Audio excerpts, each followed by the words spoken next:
കാട്ടാനശല്യം ഒഴിയാതെ പീരുമേട് തോട്ടാപ്പുര അടക്കമുള്ള ജനവാസ മേഖല. കഴിഞ്ഞ രാത്രിയിൽ പീരുമേട് തോട്ടാപ്പുരയ്ക്ക് സമീപത്ത് 2 കാട്ടാനകൾ ജനവാസ മേഖലയിൽ ഇറങ്ങി ഒരേക്കറോളം വരുന്ന കൃഷിയിടത്തിലെ ഏലച്ചെടികൾ നശിപ്പിച്ചു. പീരുമേട് തോട്ടാപ്പുര, പ്ലാക്കത്തടം, കച്ചേരിക്കുന്ന്, സിവിൽ സ്റ്റേഷൻ പരിസര പ്രദേശങ്ങൾ എന്നിവിടങ്ങളിൽ കാട്ടാനയുടെ സാന്നിധ്യം പതിവായി മാറിയിരിക്കുകയാണ്. കാട്ടാനകൾ കൂട്ടമായെത്തി വ്യാപകമായ കൃഷിനാശവും ജനങ്ങളുടെ ജീവന് ഭീഷണിയും സൃഷ്ടിക്കുകയാണ്. തോട്ടാപ്പുരയ്ക്ക് സമീപത്ത് ഉൾവനത്തിൽ 2 ആഴ്ചകൾക്ക് മുമ്പാണ് കാട്ടാനാക്രമണത്തിൽ ആദിവാസി സ്ത്രീ മരിച്ചത്. കഴിഞ്ഞ രാത്രിയിൽ തോട്ടാപ്പുരയിലെത്തിയ കാട്ടാന പ്രദേശവാസിയായ വർഗീസ് പാട്ടത്തിനടുത്ത് കൃഷി നടത്തിയ ഏലത്തോട്ടത്തിൽ കയറി വ്യാപക കൃഷിനാശമാണ് വരുത്തിയിരിക്കുന്നത്. ഒരേക്കറോളം വരുന്ന കൃഷിയിടത്തിലെ 100ഓളം വരുന്ന ഏലച്ചെടികൾ നിലംപരിശാക്കിയാണ് കാട്ടാന മടങ്ങിയത്. പുലർച്ചെ വീടിന് പുറത്തിറങ്ങിയ വർഗീസിന്റെ ഭാര്യ ലിസി 2 കാട്ടാനകളെ നേരിൽ കാണുകയും ചെയ്തു. ബഹളം വെച്ച് സമീപവാസികളെ അറിയിക്കുകയും കാട്ടാനകളെ തുരത്തുകയും ചെയ്തു.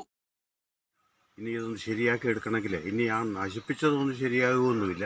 ഈ പറമ്പിൽ കൂടെ ഒന്ന് കയറി ഇറങ്ങി നടക്കണമെങ്കിൽ തന്നെ ഇനി കണ്ടമാനം പൈസ മുടക്കേണ്ട അവസ്ഥയാണുള്ളത്. ഈ കൃഷി ഇത് ഞാൻ പാട്ടത്തിനെടുത്ത് കൃഷി ചെയ്യുന്നതാണ്. ഇതിൻ്റെ പാട്ടം കൊടുക്കണം. ആന കളഞ്ഞെന്ന് പറഞ്ഞാലൊന്നും പാട്ടക്കാരനൊന്നും സമ്മതിക്കുകയൊന്നുമില്ല. പാട്ടത്തിന് നല്ലൊരു തുക കൊടുക്കണം. 1 ഏക്കറിന് 1 ലക്ഷം രൂപ കൊടുക്കണം. ഇത് 1 ഏക്കർ 60 സെൻറ്റാണ്. 1 ഏക്കർ 60 സെൻറ്റിന് 1,60,000 രൂപ കൊടുക്കണം. ഈ 1 ഏക്കർ 60 സെൻറ്റ് തന്നെ.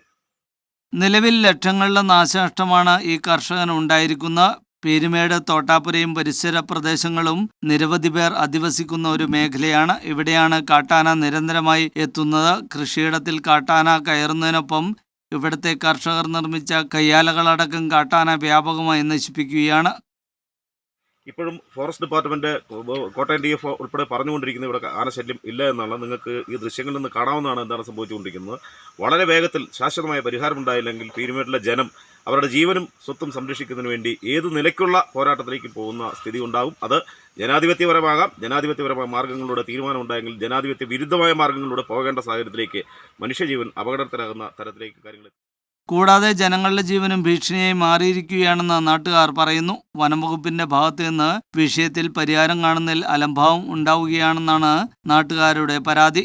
നിരവധി പ്രതിഷേധങ്ങളും സമരങ്ങളുമടക്കം ഇതിനോടകം ഈ വിഷയത്തിൽ നടന്നു കഴിഞ്ഞു. നടപടി ആകാത്തതിനാൽ പ്രത്യക്ഷ സമര പരിപാടികളിലേക്ക് നീങ്ങുവാനാണ് ജനപ്രതിനിധികളുടെയും നാട്ടുകാരുടെയും തീരുമാനം.